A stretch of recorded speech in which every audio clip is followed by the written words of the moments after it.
Salut à tous, bienvenue dans l'antre. Il est tout petit, il est mimi, il est là, le Colt Junior de chez Cybergun. Allez, c'est parti.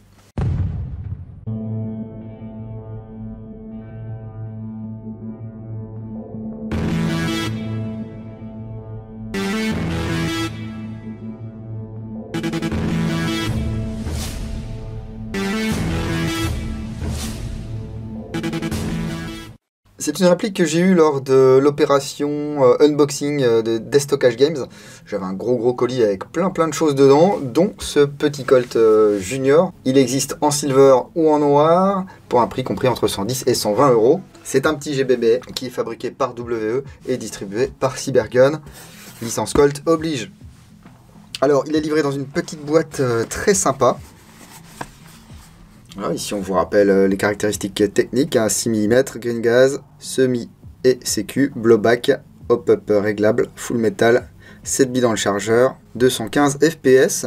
Il y a un petit rabat aimanté ici. Voilà. On découvre le manuel. On nous explique le démontage de la réplique et tout. Le réglage du hop-up.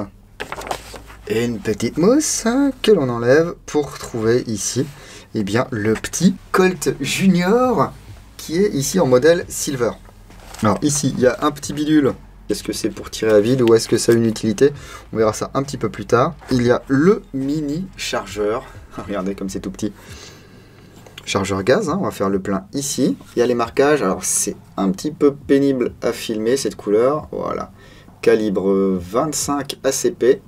Colt, la valve ici, la valve de percussion, les lèvres, et ici la planchette élévatrice, donc on va mettre les billes par le dessus. Alors, ce que je trouve un petit peu abusé par contre, c'est que le prix des chargeurs supplémentaires est de 35 euros.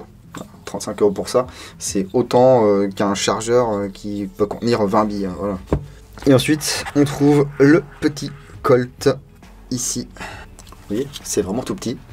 C'est un pistolet de poche et on le détaille tout de suite. Donc ce Colt 25 ou le Colt Junior, surnommé Mighty Mouse, en gros c'est la souris qu'il faut pas faire chier, est chambré en calibre 25 ACP. C'est un dérivé du Colt 1908 et il a été fabriqué déjà sous licence en Espagne par Astra de 1957 à 1968 et suite à une interdiction d'import d'armes de ce type vers les États-Unis, Colt a repris la fabrication de 1969 à 1974. Comme sur notre réplique, le vrai peut emporter 7 projectiles dans son chargeur et c'est très compact, c'est bien un pistolet de poche, ça fait 110 mm de long pour 302 grammes. Alors, je vous le disais tout à l'heure, ici on a la petite pièce qui va permettre de tirer à vide. On fait descendre la planchette élévatrice comme ceci. On place la pièce noire et puis là on va pouvoir tirer à vide. On peut insérer le chargeur comme ceci. Voilà. On va enlever les petits autocollants. 0,5 joules maxi. Made in Taiwan. On retrouve les marquages Colt ici.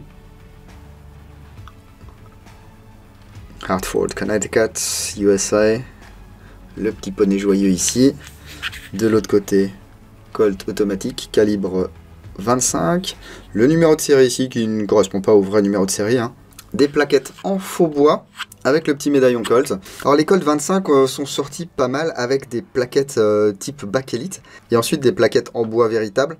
Ici, ça imite du bois véritable. Sur les versions fabriquées en Espagne, ici, il y avait un petit marquage fabriqué en Espagne pour Colt. C'est vraiment tout petit. Mais le pontet est quand même relativement large, donc ça c'est chouette. On peut voir la queue de détente assez spécifique. Le marteau ici. Le bouton d'éjection du chargeur là. Et la sûreté ici. Donc là on est en mode tir, là on est en mode sûreté. Mais là, je ne peux pas tirer, car il y a une sécurité au niveau du chargeur, comme sur le vrai. Voilà, ce écran de sûreté fait également office d'arrêtoir de glissière. Voilà. Il va surtout être utile pour démonter cette petite réplique, qui se démonte comme le vrai, on verra ça dans quelques instants. Il y a quand même des stries de préhension ici à l'arrière, des stries sur le dessus, c'est pour éviter les reflets, ça, lorsqu'on vise. Et puis les organes de visée, qui sont... tout simplement usiné dans la glissière. Voilà, ça c'est un truc vraiment pour la très courte distance. Et pour l'airsoft, c'est un humiliateur de luxe. Voyons voir ce que ça donne. il y a une capacité de gaz assez limitée là-dedans. Faut que ça tire cette bille, hein. Alors, attention aussi, si vous avez des grosses mains, faut vraiment quand même que votre main ici soit sous la queue de castor, sinon vous allez vous blesser. Voyons voir. Oh. Ah oui, il n'y a quasiment pas de recul hein, sur cette réplique. C'est rigolo. Bon, la queue de détente pivote sur cet axe, hein, je suppose. On a une petite course là. On arrive sur un mur. On continue à presser. Le coup part.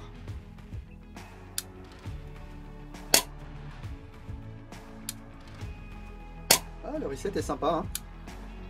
On peut enchaîner. Bon, voilà. Ah si, j'ai encore du gaz. Je pensais que j'avais plus de gaz. Bon, on va largement pouvoir tirer les 7 billes du chargeur. Ça, c'est une bonne nouvelle. Parce que bah, le chargeur est vraiment tout petit. Et je dois avouer que sur certains 1911, on arrive à tirer moins de billes qu'avec ce Colt Junior. Il faut dire que les masses à bouger et le gaz utilisé n'ont rien à voir avec ce Colt Junior. Mais écoutez, je vous propose d'aller voir au Chronis ce que ça donne et puis on se retrouve après.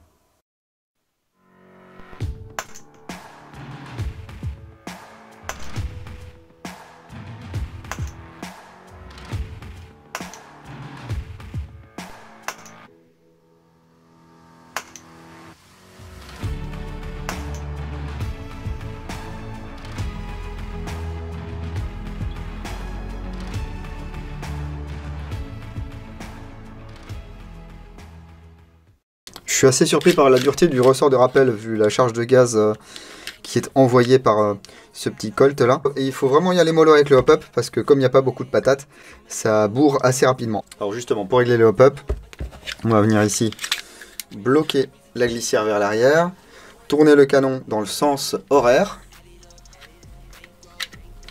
Voilà. Et venir le sortir comme ceci. Allez, viens. Voilà. Donc voici le canon.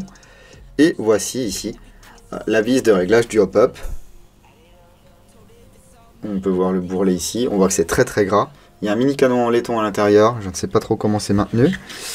Ici, hop, on peut du coup ôter l'ensemble tige guide, ressort récupérateur. Oh, c'est comme sur le vrai. Hein. Le nozzle ici. Le mini nozzle. C'est très gras. Très très gras. Et ça coulisse pas très bien. Enfin, ça coulisse bien, mais ça revient pas super bien. Il y a des points durs. Il y a peut-être un petit peu de tuning à faire. Vous voyez, ça se démonte en 2 temps 3 mouvements. Pour remonter, on met la tige guide ici. Et le ressort récupérateur.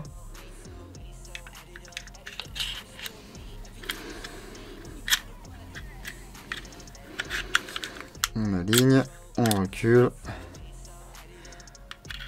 On met le canon, on tourne.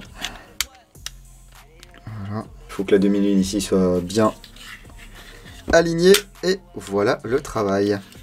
Bon, c'est assez fun. Est-ce que je dépenserais 120 € dans une si petite réplique pour la collection? Peut-être, si vraiment je suis passionné de ce genre de micro pistolet. Pour moi, c'est vraiment trop cher pour jouer en tant qu'humiliateur. Alors sur une OPE ou quoi, pourquoi pas. La version noire est un peu moins chère. Mais ça reste quand même 110 € pour un mini pistolet qui tire pas très bien, qui a vraiment pas beaucoup de patates. En tant qu'humiliateur, je prendrais plutôt un LCP de chez Tokyo Marui, même si c'est un NBB, et que là on a quand même un petit GBB assez sympa, avec des jolis marquages, une finition correcte. Après, c'est à vous de voir si ça vous intéresse. D'ailleurs, dites-moi dans les commentaires de la vidéo si cette réplique pourrait vous intéresser. Est-ce que vous l'avez acquise? Est-ce qu'elle fonctionne bien? Est-ce que vous avez fait des choses dessus? Eh bien, n'hésitez pas à vous exprimer dans les commentaires de la vidéo. En tout cas, n'hésitez pas à mettre un gros pouce sur cette vidéo, même si c'est une petite réplique. Abonnez-vous, activez les notifications si vous voulez en louper le moins possible. Et si vous ne voulez vraiment rien louper, vous pouvez me suivre sur la page Facebook, sur Instagram, sur Twitch et sur www.l'entredudingo.com. Tous les liens utiles sont dans la description de la vidéo, dont des liens pour soutenir l'antre si ça vous intéresse. Et si vous voulez bénéficier de quelques réductions dans certaines boutiques. Je vous laisse là-dessus, je vais quand même le démonter, faire quelques petites photos, machin. On va essayer de se faire une petite review pour le blog. Continuez à prendre soin de vous. Si vous allez en jeu le week-end prochain, n'oubliez pas, jouez sérieusement mais sans vous prendre au sérieux. Et moi, je vous dis à bientôt dans l'entre du dingo. Bise.